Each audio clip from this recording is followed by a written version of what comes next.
The bear and two friends, भालू और दो दोस्त। वन डे, एक दिन, टू बेस्ट फ्रेंड, दो सबसे अच्छे दोस्त, वेयर वॉकिंग, टहल रहे थे, जा रहे थे, on a lonely and dangerous path through a jungle. ठीक है, थ्रू ए जंगल, एक जंगल के, पाथ का मतलब था रास्ता, लोनली का मतलब था सुनसान, डेंजरस का मतलब था खतरनाक। ठीक है, यानी कि जंगल के सुनसान और खतरनाक रास्ते में दो सबसे अच्छे दोस्त जो है वाज वॉकिंग, टहल रहे थे, जा रहे थे। एज द सन, जैसे ही सूर्य, बिगन टू सेट, डूबने लगा। सेट का मतलब था डूबना, राइज का मतलब होता है उगना। ठीक है, तो यहाँ पे सेट है, इसका मतलब है डूबना। एज द सन, जैसे ही सूर्य, बिगन टू सेट, यानी कि डूबना शुरू कर दिया या फिर डूबने लगा। दे ग्रेव अफ्रेड, वे लोग डर गए, बट हेल्ड ऑन, परंतु पकड़ लिए, टू ईच अदर, एक दूसरे को। ठीक है, ईच अदर का मतलब था एक दूसरे। ठीक है, दे ग्रेव अफ्रेड, वे लोग डर गए, but held on each other, परंतु एक दूसरे को पकड़ लिए। सडनली, अचानक, they saw a bear in their path, वे लोगों ने देखा एक भालू को, इन देयर पाथ, उन रास्तों में। ठीक है, यानी कि अपने उन रास्तों में एक भालू को वे लोगों ने देखा। वन ऑफ द बॉयज, लड़कों में से एक या फिर एक लड़का, ran to the nearest tree. ठीक है, नियरेस्ट का मतलब है पास के, सबसे पास के पेड़ पर जो है पेड़ की ओर दौड़ा। ठीक है, ran to the nearest tree, यानी कि सबसे पास के पेड़ पर भागा। एंड क्लेम्ड इट, और इस पर चढ़ गया, इन ए जिफी, पल भर में। ठीक है, जिफी का मतलब है पल भर। ओके, तो इन ए जिफी, पल भर में, क्लेम्ड इट, चढ़ गया सबसे पास के पेड़ पर। द अदर बॉय, दूसरा लड़का, डिड नॉट नो, नहीं जानता था, हाउ टू क्लेम्ब द ट्री, पेड़ पर कैसे चढ़े, बाय हिमसेल्फ, खुद या फिर स्वयं। ठीक है, यानी कि दूसरा लड़का नहीं जानता था कि कैसे पेड़ पर खुद या फिर स्वयं के पेड़ पर कैसे चढ़े।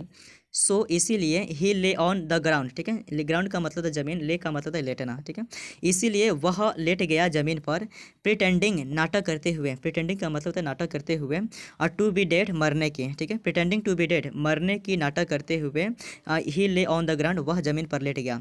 द बियर अप्रोच्ड, भालू पहुंच गया, द बॉय, लड़के के पास, ऑन द ग्राउंड, ज़मीन पर। ठीक है, ज़मीन पर लड़के के पास भालू पहुंच गया। एंड स्निफ्ड, और सूंघा, अराउंड हिज हेड, उसके सिर के चारों ओर। After appearing to whisper something in the boy's ear. ठीक है, देखिए विस्पर का मतलब होता है फुसफुसाना, समथिंग का मतलब है कुछ चीज़ें। इन द बॉयज एयर, लड़के के कान में, इन द बॉयज ईयर, लड़के के कान में कुछ फुसफुसाने के बाद, द बियर वेंट, भालू चला गया, ऑन इट्स वे, अपने रास्ते में। ठीक है, यानी कि लड़के के कान में कुछ फुसफुसाने के बाद भालू जो है वेंट ऑन इट्स वे, अपने रास्ते में चला गया। द बॉय ऑन ट्री, पेड़ पर लड़का, क्लिम्ड डाउन, नीचे उतरा। ठीक है, the boy on the tree, यानी कि पेड़ पर जो लड़का था, क्लिम्ड डाउन, नीचे उतरा। एंड आस्क्ड हिज फ्रेंड, और अपने दोस्त से, आस्क्ड, पूछा। ठीक है, अपने दोस्त से पूछा, what the bear had whispered. ठीक है, भालू ने क्या फुसफुसाया था, इन हिज एयर, उसकी कानों में। ठीक है, यानी कि जो लड़का जो है पेड़ से उतरा और अपने दोस्त से पूछा, what the bear had whispered in his ear. ठीक है, भालू क्या फुसफुसाया था उसके कानों में।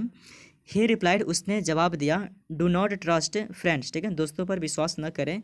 हु डू नॉट केयर, जो ध्यान नहीं रखता है, जो ख्याल नहीं रखता है, फॉर यू, आपका। ठीक है, लेकिन जो आपका ध्यान नहीं करता, जो आपका ख्याल नहीं करता, वैसे दोस्तों पे क्या करें, डू नॉट ट्रस्ट फ्रेंड, उन दोस्तों पर विश्वास न करें। अब इस स्टोरी का मोरल क्या है, देखिए मोरल का मतलब है नैतिकता या फिर शिक्षा, यानी कि इस पूरी कहानी से आपको सीख क्या मिले, आइए इसको देखते हैं। ए फ्रेंड इन नीड, ठीक है, ज़रूरत में दोस्त या फिर ज़रूरतमंद दोस्त, इज फ्रेंड, दोस्त है, इन डेड, वास्तव में, इन डेड का मतलब था वास्तव में। ठीक है, यानी कि वैसे दोस्त जो आपके ज़रूरत के समय काम आए, वास्तव में वही दोस्त होता है। ठीक है, इस कहानी से हमें यही सीख मिले कि जो दोस्त वही होता है सच्चा, जो हमें वास्तव में जब ज़रूरत हो तो हमें साथ दें। इसी के साथ ही आपका शॉर्ट इंग्लिश स्टोरी समाप्त होती है। मैं ऐसा करता हूँ कि आपको बहुत ज़्यादा पसंद आए होंगे। आपकी स्टोरी कैसी लगी कमेंट बॉक्स में कमेंट करके जरूर बताइएगा। मिलते हैं किसी शानदार स्टोरी के साथ, तब तक रखिए अपना ख्याल। बहुत सिर्फ यार, धन्यवाद, थैंक यू सो मच।